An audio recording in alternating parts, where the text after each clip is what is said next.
Jeremiah chapter 2.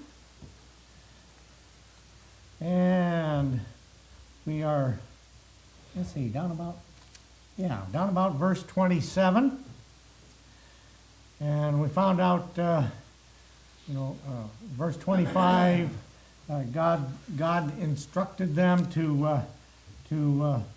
God was the true husband, if you will.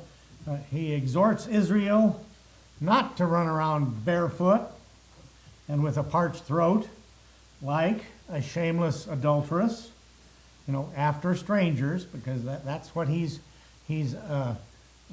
likening this to, the sins of Israel, chasing after harlots, it's spiritual adultery, spiritual fornication. That's what he's likening it to. That's what God and Jeremiah, God is telling Jeremiah to liken it to, chasing after the strange gods. And we kind of finished up last week with verse 26. As the thief is ashamed when he is found, and he's not really ashamed of his crime or his sin. He's ashamed that he got caught. So is the house of Israel ashamed. Okay? And and you can pretty much ask, any criminal we've got running around today, and there sure are a lot of them running around free today, aren't they? Taking your chances going down to Yakima with all the shootings down there. Huh? That's true. But you ask them, they're a lot. They aren't ashamed because of what they did. It's because they got caught. They should have known better. And their kings, their princes, and everybody is included here in this spiritual adultery. Everybody is included. Kings, princes, priests, and their prophets also. So we come down to verse 27, saying, if you will, to a stock, okay, I'm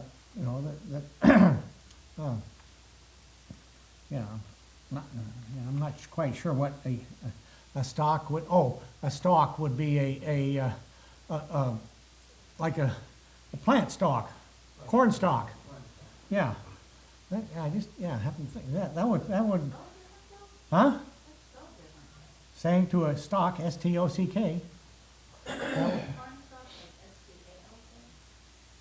Oh, it is? Oh. Oh. Oh. No. I think this is, there isn't really a mention of it here in my Barnes Notes thing here, what a stalk is, but I'm assuming that it's like a stalk of corn, because saying to a stalk of wheat or something like that, or stock could be. That's a different. Yeah, I guess okay. Huh? Oh, it could be, like the stalks that you put, or a stock could be like a cattle stock of, anyway.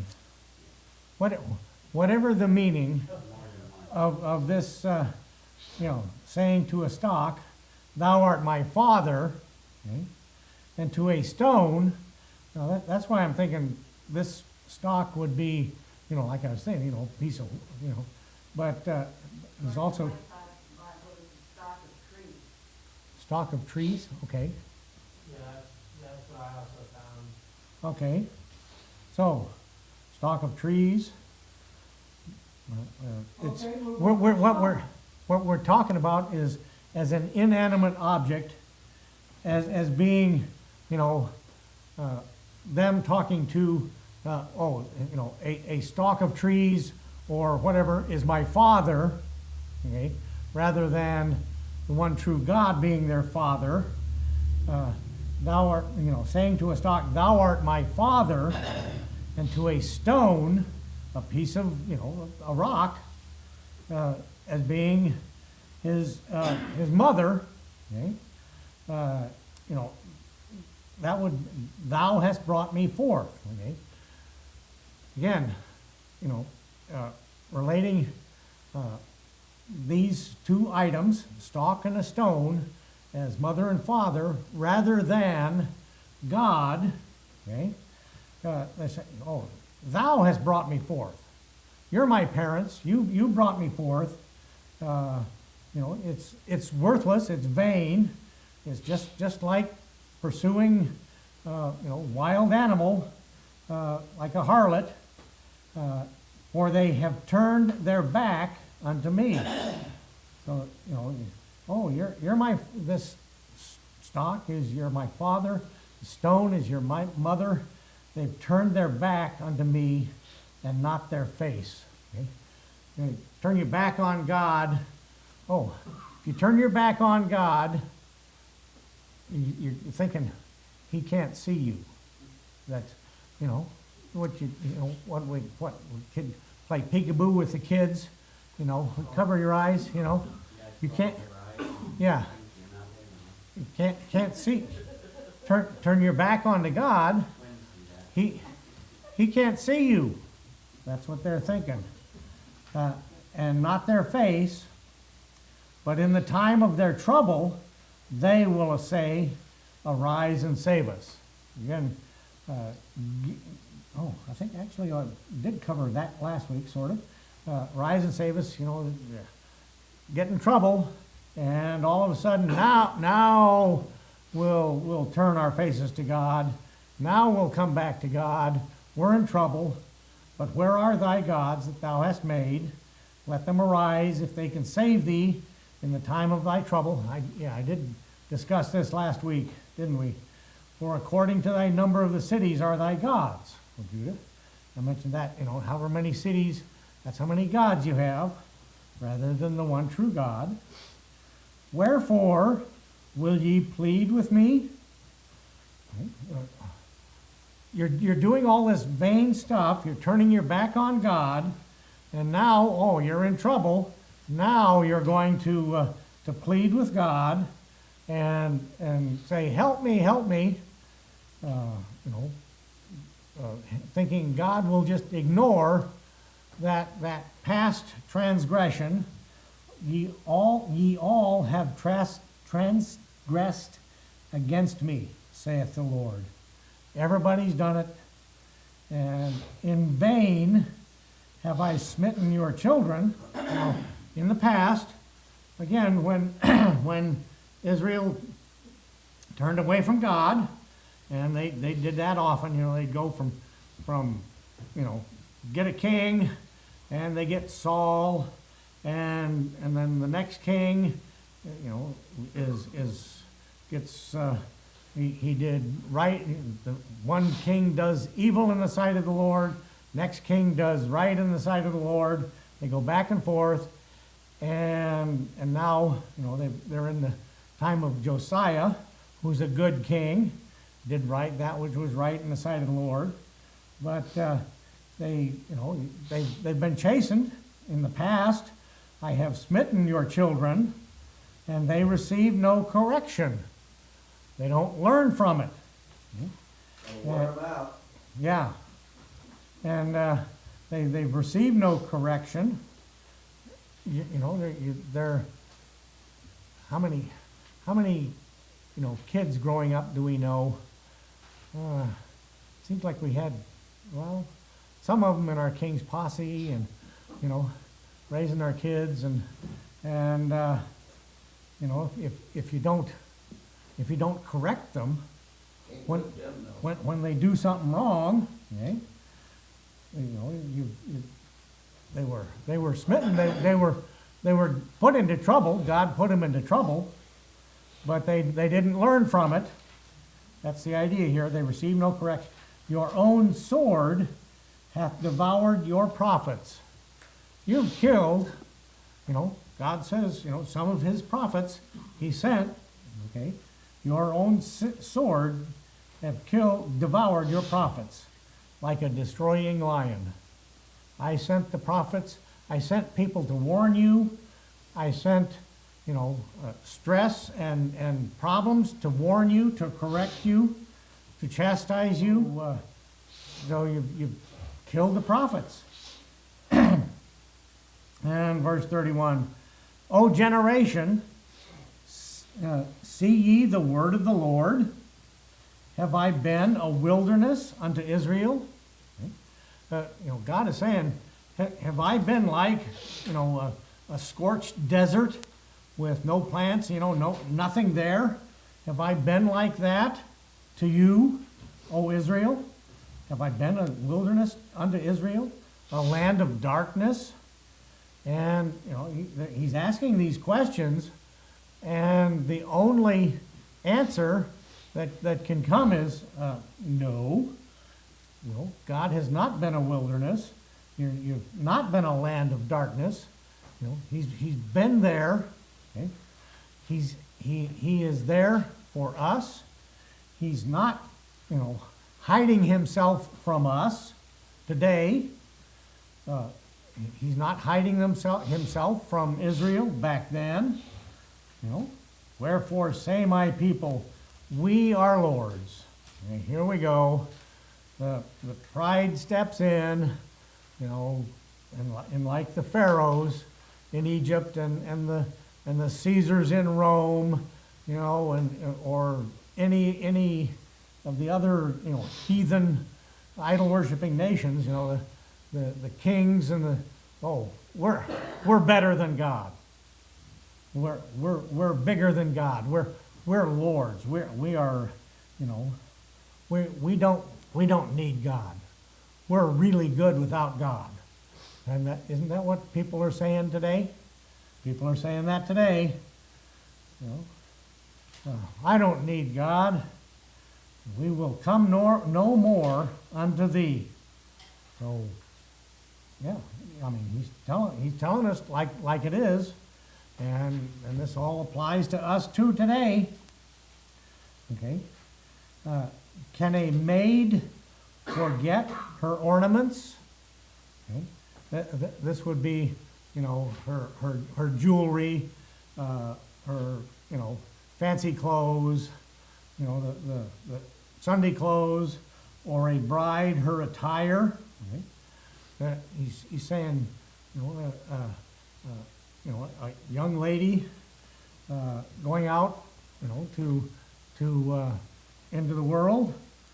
She's not going to forget her makeup and go to the store without makeup and dressed up and fancy. She's not going to do that. And the bride, she's not going to forget her fancy wedding dress and her hairdo. She's not going to forget all that stuff to make herself pretty. Okay? And yet, my people have forgotten me days without number. Forgotten. And we can say that today. People are forgetting God for days and without number. Yeah. That could be a bump. Yeah. Your whole life. Whole life. And why, again, why trimmest thou thy way to seek love? Why beautify yourself to seek love? That's the idea from trimmest, like trimming a Christmas tree. You're making yourself pretty, all that sort of stuff, and the same what? Yeah, there we go. Oh, yeah. Fix up the house, you're going to sell the house. Fix up the house so it's nice. Why trimmest thou thy way to seek love? Yeah. Get the house all ready to go to sell it, to seek love, the love of the price you're going to get for that wonderful, nice house. That's what the girls get to do when I croak. They get to fix up the house. I thought they wanted to do that now. Huh? I thought they wanted to do Yeah, She's saying yes. yeah. Get rid of all my junk now. Big rush, Yeah. like I'll be back. Well, I've got enough junk for 2 or 3. I could probably go, a month's worth of yard sales daily, every day. I probably have enough junk to do that. I don't want it last so long, What's that? nobody wants to buy it. That's true. But, yeah, why trimmest thou thy way to seek love? Therefore hast thou also taught the wicked ones thy ways. You're so bad, you're even teaching the, if you will, the unsaved, okay, your ways. The people who don't, the heathens, you're teaching you, my people, Israel, and you, my people, who have accepted Jesus as our Savior. Well, hey, we've taught the wicked ones, the unsaved, our ways, our wicked ways, forgetting God, all of that stuff. You've taught it to them. Also in thy skirts is found the blood of the souls of the poor innocents. Okay? This is, again, exposing sin. And this could also refer, one of the ways they catch a lot of the murderers and stuff like that is, with the forensic stuff. Oh, When you stab somebody, flattery. a bunch of times, you get the blood splatter, all that's the picture here. Okay? In thy skirts, you find your clothes, and you can't get your clothes clean enough. There's no way you can get your clothes clean enough, because with the forensic stuff that they're doing today, they will find you out. Okay? The blood of the souls of the poor innocents, have I not found it by secret search? Okay? By secret search, yeah. CSI, God is a better CSI crime scene investigator than anybody we have around, because he knows it all. Okay? Have I not found it by secret search, but upon all these? Upon I found it by secret search, on all of you guys, on all of us, us'uns, them'uns and us'uns. Yet thou sayest, because I am innocent. Okay? Yeah. And how many of, criminals throughout history have professed their innocence? I didn't do it. I didn't do it. Nobody saw me do it. You can't prove anything, right? That's from The Simpsons. Bart Simpson. And that's famous quote from a TV program. I didn't do it. Nobody saw me do it. You can't prove anything, right? Well, you're saying that because I am innocent, surely his anger shall turn from me. I'm not guilty. I didn't do it. And now, you're in trouble now. God knows your sin, and you're in trouble, and he lets you know you're in trouble, but you're saying you're innocent. You've turned your back on God, like I said, and now you need God, and you turn toward God. Surely his anger shall turn from me. Yeah. Surely, you bet. Behold, I will plead with thee, because thou sayest, I have not sinned. Behold, I will plead with thee, because thou sayest, I have not sinned. And why gaddest, okay, thou about so much to change thy way. Oh, this is a, That's this is a, big word, what, a gaddist? yeah. Yeah, that's a, I think isn't that kind of a southern term? Gadding about, Yep. kind of a, yeah, it's, you know, Okay, I It's- heard that. yeah, it's fooling around, basically. Why? Lollygag. Lollygagging, there we go, that's another one. Why gaddest thou about so much to change thy way? Thou also shalt be ashamed of Egypt, as thou wast ashamed of Assyria. Okay?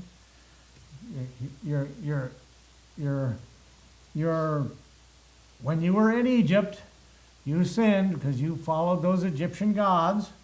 And when the Assyrians, the Assyrian Empire came down, took the northern 10 tribes, and and they're in trouble.